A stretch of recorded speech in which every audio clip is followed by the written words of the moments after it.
ವಿಶ್ವ ಪ್ರಸಿದ್ಧ ಐತಿಹಾಸಿಕ ಮಡಿಕೇರಿ ದಸರಾ ಜನೋತ್ಸವದಲ್ಲಿ 47ನೇ ವರ್ಷಕ್ಕೆ ಪಾದಾರ್ಪಣೆ ಮಾಡುತ್ತಿರುವ ಶ್ರೀ ಕೋಟೆ ಮಾರಿಯಮ್ಮ ಯುವಕ ಮಿತ್ರ ಮಂಡಳಿಯು ಈ ಬಾರಿ ಜನಾಕರ್ಷಣೆಯೊಂದಿಗೆ ಅದ್ದೂರಿ ಮಂಟಪವನ್ನು ಹೊರಡಿಸುತ್ತಿದೆ.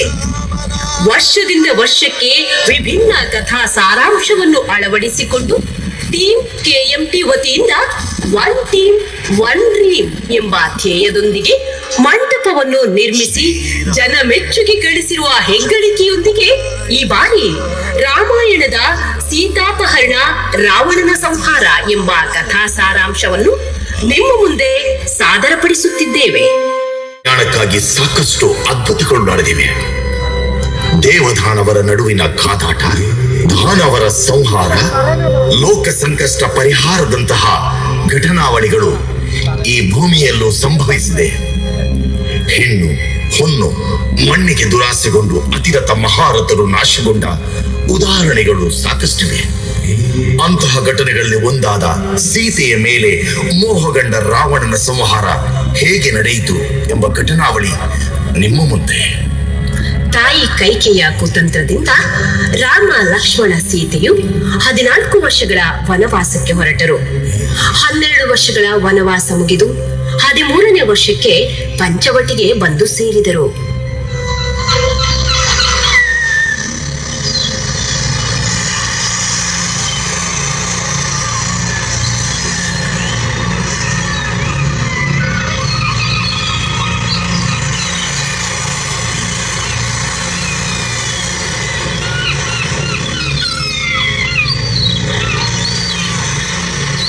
ಸ್ವಾಮಿ, ಆಹಾ, ಅಲ್ಲಿ ನೋಡಿ, ಎಷ್ಟು ಸುಂದರವಾಗಿದೆ. ಇದು ಬಂಗಾರದ ಚಿಕ್ಕೆ ಅಂತಿದೆ. ಎಷ್ಟು ಮುದ್ದಾಗಿದೆ. ಈ ಚಿಕ್ಕೆಯನ್ನು ಹಿಡಿದು ತನ್ನಿ, ಇದನ್ನು ನಾವು ಅಯೋಧ್ಯೆಗೆ ಕೊಂಡೊಯ್ಯೋಣ. ಆಗಲಿ ದೇವಿ. ಸಹೋದರ ಲಕ್ಷ್ಮಣ, ನಾನು ಈ ಜಿಂಕೆಯನ್ನು ಹಿಡಿದು ತರುವ ತನಕ ಎಲ್ಲಿಯೂ ಹೋಗದೆ ಸೀತೆಗೆ ಕಾವಲಾಗಿರು.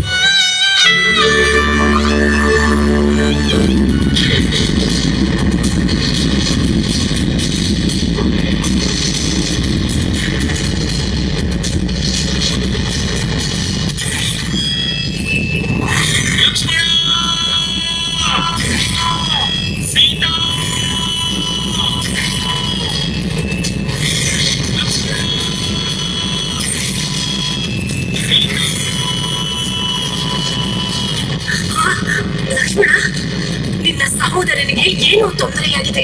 ಹೋಗಿ ವಿಚಾರಿಸಿ ಬಾ ಲಕ್ಷ್ಮಣ, ಹೋಗು. ಇಲ್ಲ ತಾಯಿ, ಇದರಲ್ಲಿ ಏನೋ ಸಂಚು ಅಡಗಿದೆ. ಅತ್ಯಂತ ಶ್ರೇಷ್ಠ ಹಾಗೂ ಬಲಿಷ್ಠನಾದ ನನ್ನ ಸಹೋದರನಿಗೆ ಏನೂ ಆಗಲಾರದು. ನಿನಗೆ ಸ್ವಲ್ಪವೂ ಅರಿವಿಲ್ಲವೇ? ತಾಯಿ ಕೌಸಲ್ಯಂತೆ ನಿನಗೂ ಅರಿವು ಹೋಗಿದೆ. ನಿನಗೆ ಅಯೋಧ್ಯೆಯ ಮೇಲೆ ದುರಾಸೆ ಬಂದಿದೆ. ನೀನು ಹೋಗದಿದ್ದರೆ ಬೇಡ, ನಾನೇ ಹೋಗ್ಬೇಕು. ನೀನು ಈಗಲೇ ಅಯೋಧ್ಯೆಗೆ ಹೋಗಿಬಿಡು. ತಾಯಿ, ಏನು ಹೇಳುತ್ತಿರುವಿರಿ? ನನಗೆ ಅಯೋಧ್ಯೆಯ ಮೇಲೆ ಆಸೆ. ನಾನು ಈಗಲೇ ಹೋಗಿ ಸಹೋದರನನ್ನು ನೋಡುವೆನು. ನಿಮ್ಮ ರಕ್ಷಣೆಯ ಹೊಣೆ ನನ್ನದು ತಾಯಿ. ಆದ್ದರಿಂದ ನಿಮ್ಮ ಸುತ್ತ ಈ ಲಕ್ಷ್ಮಣ ರೇಖೆಯನ್ನು ಎಳೆದಿರ್ಬೇಕು. ಈ ರೇಖೆ ಬಹಳ ಶಕ್ತಿಶಾಲಿಯಾಗಿರುತ್ತದೆ. ಯಾವುದೇ ಸಂದರ್ಭದಲ್ಲೂ ಈ ರೇಖೆಯನ್ನು ದಾಟಬೇಡಿ ತಾಯಿ, ದಾಟಬೇಡಿ.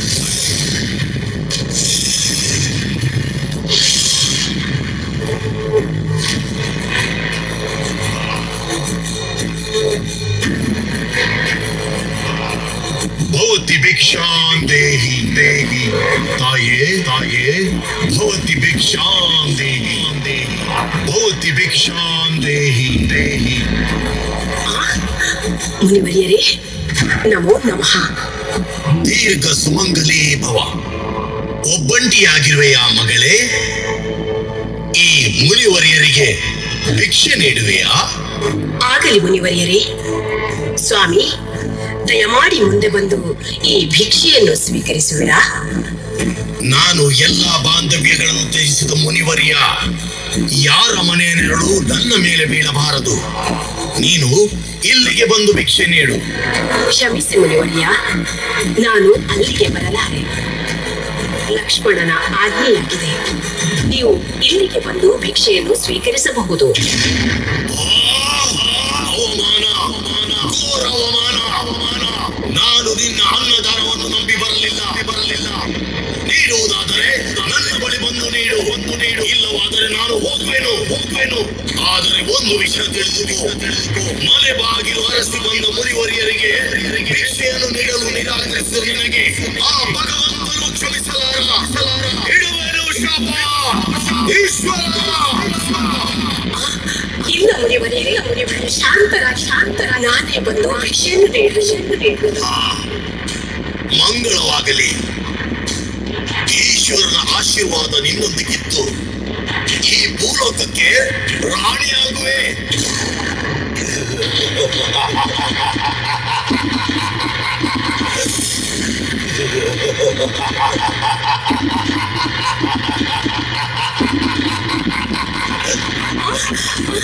ಮುನಿವರ್ಯರೇ, ಅಯ್ಯೋ, ಏನು ಮಾಡುತ್ತೇವೆ? ಬಿಡಿ.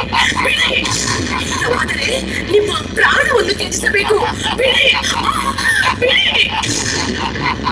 ತ್ರಿಲೋಕ ಸುಂದರಿ, ನಿನ್ನ ಸೌಂದರ್ಯ ನನ್ನನ್ನು ಮೋಹಗೊಳಿಸುತ್ತಿದೆ. ಕ್ರೋಧದಲ್ಲೂ ಬಲು ಸುಂದರಿಯಾಗಿರುವೆ ಶ್ರೀಯ. ಯಾರು ನೀವು? ನನ್ನ ಹೆಸರು ನನಗೆ ಅದು ಹೇಗೆ ತಿಳಿಯಿತು? ಯಾರು ನೀವು?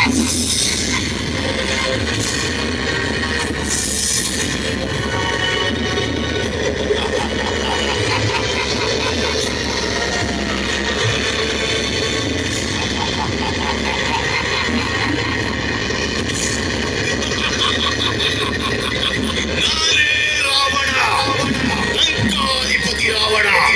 ನಿನ್ನ ಸೌಂದರ್ಯಕ್ಕೆ ಮಾರು ಹೋಗಿ ನಿನ್ನನ್ನು ಕೊಂಡೊಯ್ಯಲು ಬದಲಿರುವೆನು. ನಿನ್ನನ್ನು ಲಂಕಾ ರಾಣಿಯನ್ನಾಗಿಸುವೆ. ಸಾಕು ನಿಲ್ಲಿಸು. ನಿನ್ನ ಅಹಂಕಾರದ ಮಾತನ್ನು ನಿಲ್ಲಿಸು. ನೀನು ನನ್ನನ್ನು ಅಪಹರಿಸಿದ್ದರಿಂದ ನಿನ್ನ ಸಾವು ಸಮೀಪಿಸಿದೆ. ನಿನ್ನ ಸಾವು ನಿಶ್ಚಯ. ಪುಷ್ಪಕ ವಿಮಾನದಲ್ಲಿ ದಕ್ಷಿಣ ದಿಕ್ಕಿನಲ್ಲಿ ಲಂಕೆಗೆ ಸೀತೆಯನ್ನು ಕೊಂಡೊಯ್ಯುವಾಗ ಆಕಾಶ ಮಾರ್ಗದಲ್ಲಿ ಎದುರಾಗಿ ಬಂದವನೇ ಗರುಡರಾಜ ಜಟಾಯು.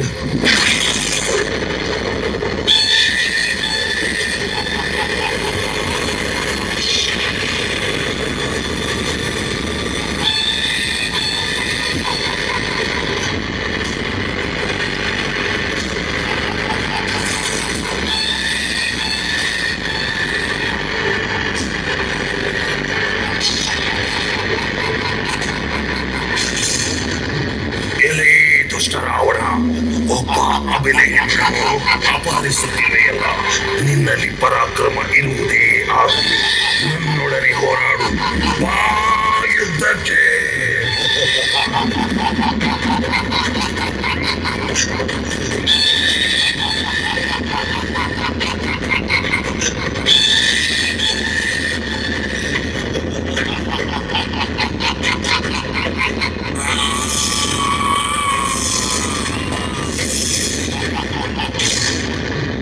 ಪ್ರಭು, ಗರುಡರಾಜ ಜಟಾಯು ತಿಳಿಸಿದಂತೆ ದಕ್ಷಿಣ ದಿಕ್ಕಿನಲ್ಲಿ ರಾವಣನು ಮಾತೆ ಸೀತೆಯನ್ನ ಅಪಹರಿಸಿದ್ದು ತಿಳಿದಿರುತ್ತದೆ. ನೀವು ಆಂಜನೇಯನಿಗೆ ಆಜ್ಞೆ ಮಾಡಿ, ಅವನು ಮಾತೆ ಸೀತೆಯನ್ನು ಹುಡುಕಿ ತರುವನು. ಆಂಜನೇಯ.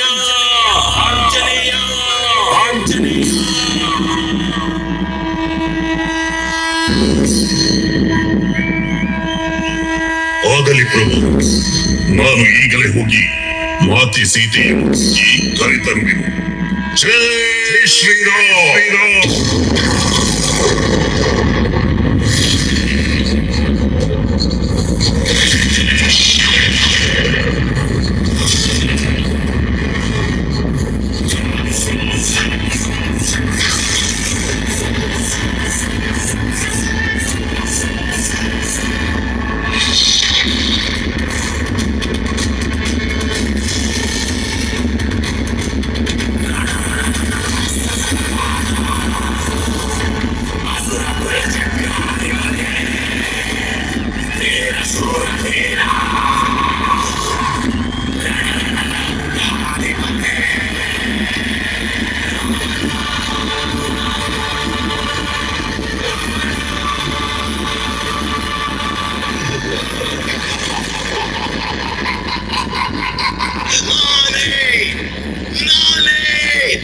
ಕಂಡ ರಾವಣ, ತ್ರಿಲೋಕಾಧಿಪತಿ, ಲಂಕಾಧಿಪತಿ ರಾವಣೇಶ್ವರ. ಏನು, ಸೀತೆಯನ್ನು ಅರಸುತ್ತ ವಾನರನೊಬ್ಬ ನಮ್ಮ ಲಂಕೆಗೆ ಬಂದಿರುವರೆ ಹಿಡಿದು ಎಳೆದು ತನ್ನಿ.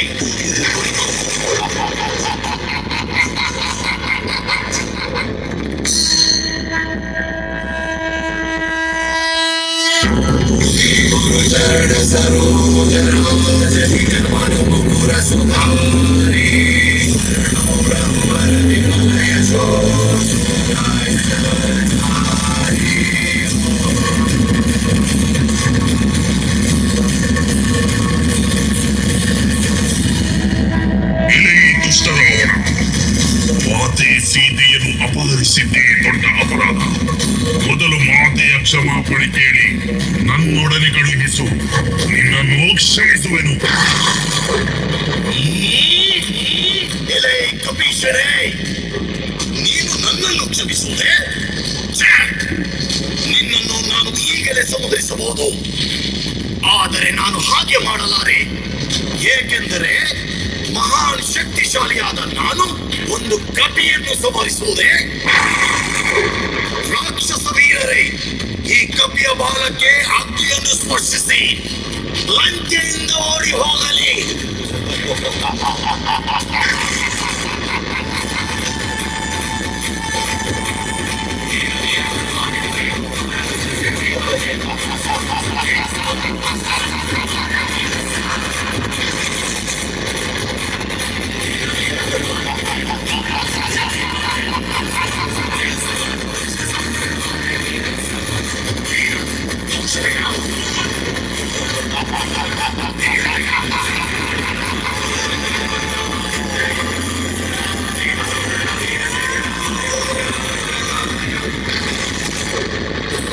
ಪ್ರಭು, ಮಾತೆ ಸೀತೆಯು ರಾವಣನ ಮುಷ್ಟಿಯಲ್ಲಿದ್ದಾಳೆ.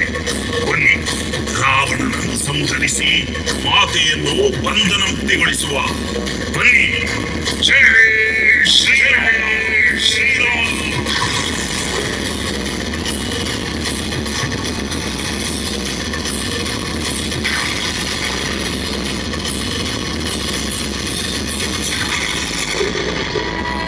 ಎಲೆ ಕಪಟಿ ರಾವಣ, ಎಲ್ಲಿ ಅವಿತಿರುವೆ? ಬಾ ಬಾ, ನನ್ನೊಡನೆ ಹೋರಾಡು. ತಂತ್ರದಿಂದ ನನ್ನ ಪತ್ನಿಯನ್ನು ಅಪಹರಿಸಿರುವೆಯಾ? ನಿನ್ನ ಬಲಿಷ್ಠವಾದ ಸೈನ್ಯವನ್ನು ನಾಶಪಡಿಸಿದ್ದಾಯಿತು. ಎಲ್ಲಿರುವೆ ನೀನು?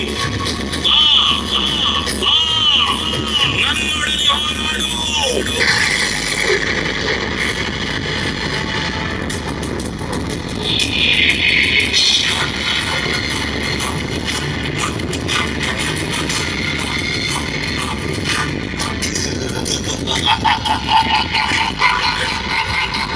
ನಾನೇ ಲಂಕಾಧಿಪತಿ ರಾವಣೇಶ್ವರ. ಏನು, ಆ ರಾಮನು ಕಪಿ ಸೇನೆಯೊಡನೆ ಬಂದು ನನ್ನ ಲಂಕೆಯನ್ನೇ ಆಕ್ರಮಣ ಮಾಡಿರುವನೇ? ನನ್ನ ಬಲಿಷ್ಠನಾದ ದೈತ್ಯ ದಾನವರನ್ನೇ ಸಂಹಾರ ಮಾಡಿರುವನೇ? ರಾಕ್ಷಸ ವೀರರೇ, ನಿದ್ರಾವಸ್ಥೆಯಲ್ಲಿರುವ ನನ್ನ ಸಹೋದರ ಕುಂಭಕರ್ಣನನ್ನು ಎಚ್ಚರಗೊಳಿಸಿ.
ಸಹೋದರ ರಾವಣೇಶ್ವರ, ಹಾಗೆ ನನ್ನ ನಿದ್ರಾಭಂಗಗೊಳಿಸಿದ ಕಾರಣ ತಿಳಿಸು ಸಹೋದರ. ಸಹೋದರ ಕುಂಭಕರ್ಣ, ಈ ದುಷ್ಟರಾಮ ಕಪಿ ಸೈನ್ಯದೊಂದಿಗೆ ಬಂದು ನಮ್ಮ ದೈತ್ಯ ದಾನವರನ್ನು ಸಂಹರಿಸಿರುವನು. ನೀನು ಈಗಲೇ ಹೋಗಿ ಆ ದುಷ್ಟರನ್ನು ಸಂಹರಿಸಿ ನಮ್ಮ ಲಂಕೆಯನ್ನು ಮುಕ್ತಗೊಳಿಸು. ಆಗಲಿ, ನಿಮ್ಮ ಆಜ್ಞೆಯಂತೆ ಈಗಲೇ ಹೋಗಿ ಆ ದುಷ್ಟ ರಾಮ ಹಾಗೂ ಅವನ ಕಪಿ ಸೈನ್ಯವನ್ನು ನಾಶಪಡಿಸುವೆನು.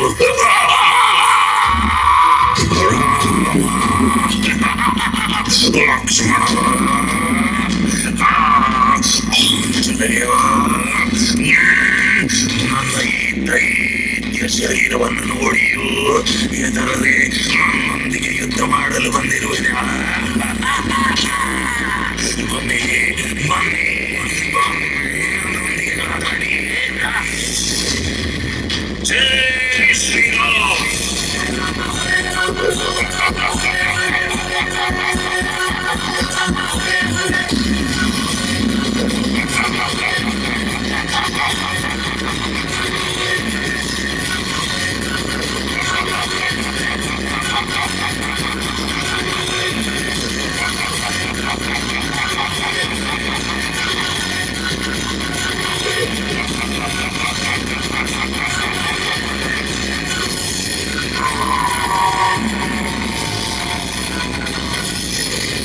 ಏನು?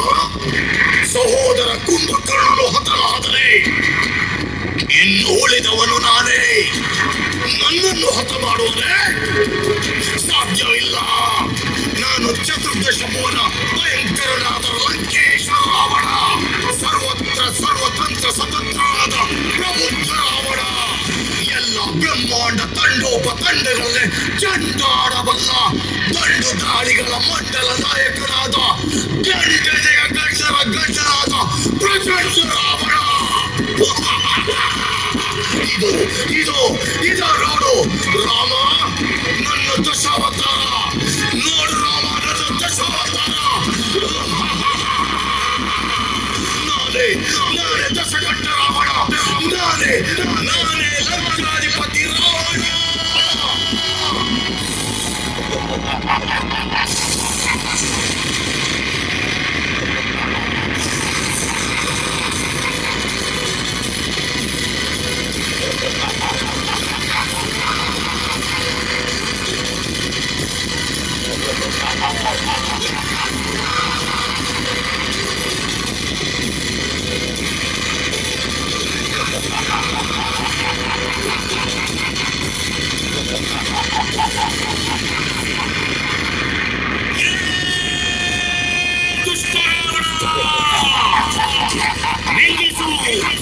ನಿಲ್ಲಿಸು ನಿನ್ನ ದರ್ಪವನ್ನು. ನೀನು ದಶಗಂಟವನ್ನಿನ ಮಾತ್ರಕ್ಕೆ ಅಜೇಯನೆಂದು ತಿಳಿಯಬೇಡ. ನಿನ್ನ ದುರಹಂಕಾರವೇ ನಿನ್ನ ಅಂತ್ಯಕ್ಕೆ ಕಾರಣವಾಯಿತು. ರಾವಣ, ಯುದ್ಧಕ್ಕೆ ಸನ್ನದ್ಧರಾಗು. ನಿನ್ನ ಮೃತ್ಯು ನನ್ನಿಂದಲೇ. ಆಂಜನೇಯ, ಜೈ ಶ್ರೀರಾಮ್.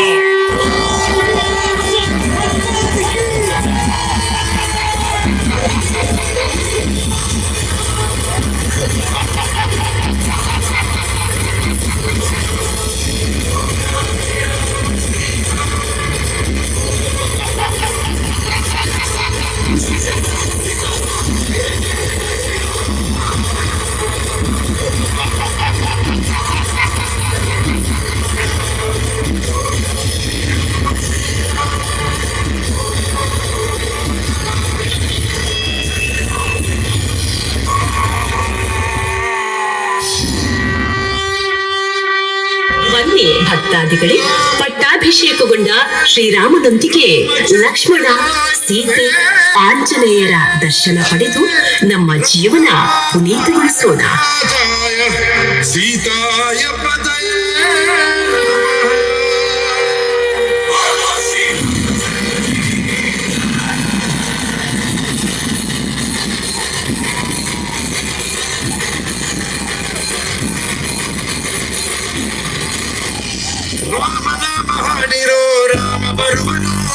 ಅವನ